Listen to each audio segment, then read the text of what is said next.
Hello viewers and welcome to a very special Saturday episode of Elections by Numbers. Today we're talking about the Aloha State, Hawaii. The reason I'm doing this on a Saturday is because I did miss a day in August last month, so this is my way of making it up to you, the viewer, to make sure we get it in all of our states before Election Day. Hawaii is the youngest state in the nation, both geologically and officially. It was admitted in 1959 and comprises of 137 separate volcanic islands, the most well-known islands being the Big Island, Hawaii, Oahu, which has the state capital Honolulu, as well as Maui and Kauai. I actually spent a week on Oahu last year and was surprised to learn that the prevailing winds travel from east to west, so the eastern shores of the islands are very wet and rainy, much wetter than the western part of the islands. Hawaiian is also a spoken language in the state, and it comprises of 13 different letters, which is half of what we use in English. Hawaii's tallest volcano, Mauna Kea, reaches to about 13,000 feet above sea level, and if you measured it from base to peak, obviously the base would be at the bottom of the Pacific Ocean, it would be taller than Mount Everest at roughly 33,000 feet tall. Hawaii has two congressional House districts, and they are both currently represented by Democrats. Incumbent Ed Case of Hawaii's 1st District is running for a second term this year, although he previously represented Hawaii's 2nd District in a previous decade. And Democratic candidate Kahele is running for Hawaii's 2nd District after Tulsi Gabbard decided she was not going to run for another term to focus on her presidential campaign. Let's pull up a double line graph right now to see how Hawaiians have been electing their representatives.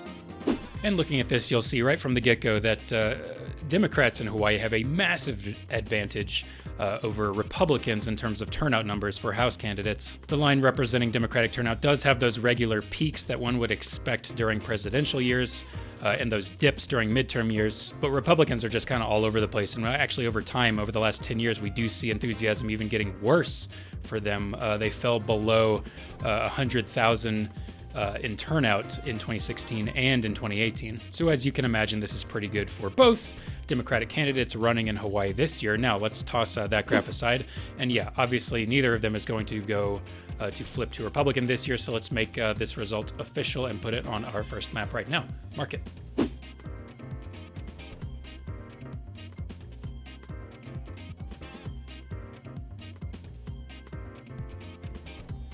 Now it is time to talk about the presidential election of 2020, starring President Donald Trump and Democratic challenger Joe Biden. Hawaii is a state that last voted for a Republican candidate for president in 1984, when the country as a whole voted overwhelmingly to send Ronald Reagan to the White House for a second time. However, more recently, the state did vote for Hillary Clinton over Donald Trump in 2016 by a roughly 32% margin of the vote, which is a massive margin. How have Hawaiians been voting for presidential candidates over the last 10 years? Let's pull up some voter turnout ratios right now to figure that out. And looking at these, I must say, these are some somewhat curious numbers to me. We did see Barack Obama's voter ratio over Mitt Romney's by roughly 20 percentage points. As expected, Barack Obama was, of course, born in Hawaii, so that personal touch added to his popularity in the region, I'm sure. But then going into 2016, we see enthusiasm on the Democratic ticket drop off significantly, and increasing by an even more significant margin for Republicans. Donald Trump actually received 50% more votes than the total votes cast for both Republican candidates running in Hawaii's 2 districts that year. But of course, if you'll remember from the last section, turnout in 2016 for Republicans at the House level was abysmally low. It fell below 100,000 for the first time in the decade. So 150% of a low number like that, of course, wasn't nearly enough for Trump to carry the state. He still lost by roughly 32% margin of victory to Hillary Clinton. So even voter ratios with a difference like we can observe here in 2016 is not enough to swing the election because the state votes so heavily in favor of Democrats at the House level. Ultimately, these voter ratios aren't going to mean much in terms of tie-breaking elections because it's so one-sided in Hawaii at this point. So bearing that in mind, let's toss that aside and lastly consider the approval rating of the incumbent. In this case, it is President Trump. As of this video, Trump's approval rating in Hawaii is sitting at minus 42 points, which is one of the absolute worst net approval ratings in the country right now. So even if those voter turnout ratios made a difference in the previous graph, they would be completely negated by this horrible turnout rating. So I think you know how this is going to go, but let's do it anyway. Let's give all our variables to Pollbot to calculate whether or not Trump or Biden is going to win Hawaii's 4 Electoral College votes this November. Pollbot. And there's your result, and curiously it is only 25.02%. That's the margin of victory projected for Joe Biden to carry the state of Hawaii this November. This is lower than what Clinton got in 2016, 4 years ago. And the reason for this decrease in the margin is likely because the data was skewed somewhat by that value of 150% for voter turnout ratio enjoyed by Trump. I would not be surprised to see this above 30% again, just because he is so unpopular in the state right now. Also, let's not ignore the fact that Joe Biden was Obama's vice president. Of course, Obama is a native son of Hawaii, so that's probably going to help Joe Biden's chances slightly at the margin. If anything. Regardless of the margin of victory that we projected here right now, I can say with complete assurance that Biden is carrying the state of Hawaii. So let's make that result official and put it on our presidential map right now. Mark it.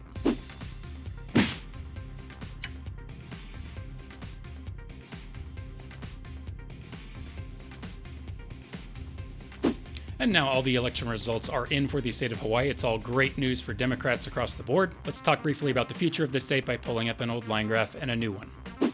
First, let's take a slightly closer look at our raw House turnout numbers for the state for the last 10 years. Let's look specifically at the slope values that are available for both of those equations. For Democrats, it's that value of 15.5 preceding the variable X, and for Republicans, it's that value negative 13.6. Basically, what that means is, on average, when you look at the last decade as a whole, every 2 years, voters have been turning out for Democratic House candidates at a rate of 15,500 more votes than they did in the previous election cycle, whereas Republicans have been losing voters at a rate of 13,600 votes every 2 years. When you consider both of those differences together, that means Democrats have on average been breaking away from Republicans by almost 30,000 votes, raw votes, every 2 years over the last decade. This is terrible news for the Republican Party of Hawaii. It's never good when you have a negative slope value, as is seen here. It's the reason I barely got into, examining the possibilities of how the House elections are going to go in Hawaii this year, because there's really, honestly, no question at this point in time. Hawaii is a very reliably Democratic state at every level at this point. But that's not all. Let's also consider this other graph here. These are estimates for the rate of increase or decrease in those voter turnout ratios that I was using in my presidential calculations earlier in the video. And the tables are turned here in terms of slope values. The Democrats have a negative value and Republicans have a positive value. But of course, these values are relative to raw House turnout numbers, which greatly favor Democrats, even more so today than they did 10 years ago. So ultimately, differences like this in terms of voter turnout ratios won't make a difference unless House elections become much more competitive in Hawaii, which I do not see happening for quite a while. So now let's toss those graphs aside. I'll give you my final consensus on Hawaii. It is obviously a very, very reliably blue state. I do not see it drifting to the right at any point in the future either, considering the slope values that we just observed for raw turnout numbers. Republicans' inability to gain strength in Hawaii is also probably due to the fact that Hawaii generally favors blue dog Democrats, which is the more fiscally responsible version of your average everyday Democrat. Both Democratic representatives in the state are good examples of this. Ed Case of Hawaii's first and Tulsi Gabbard of Hawaii's second. A major motivating factor to pull people from the left to the right would be that fiscal responsibility, but they already have that in their Democratic representatives, so I don't think Hawaii is going to be shifting to the right anytime soon, remaining a very reliable blue stronghold for a long time. And that just about does it for our latest episode of Elections by Numbers. I want to thank you, the viewer, for tuning in today. If you like what you saw, please hit the subscribe button to get updates on new content as it becomes available. I upload videos every Monday and Thursday. I'm also on Twitter, and I update that account with which state I'm covering next ahead of the scheduled release date. So if you want to stay ahead of the curve, please give me a follow on Twitter, and that link is in the description. Thanks again for watching, thank you for voting, and aloha.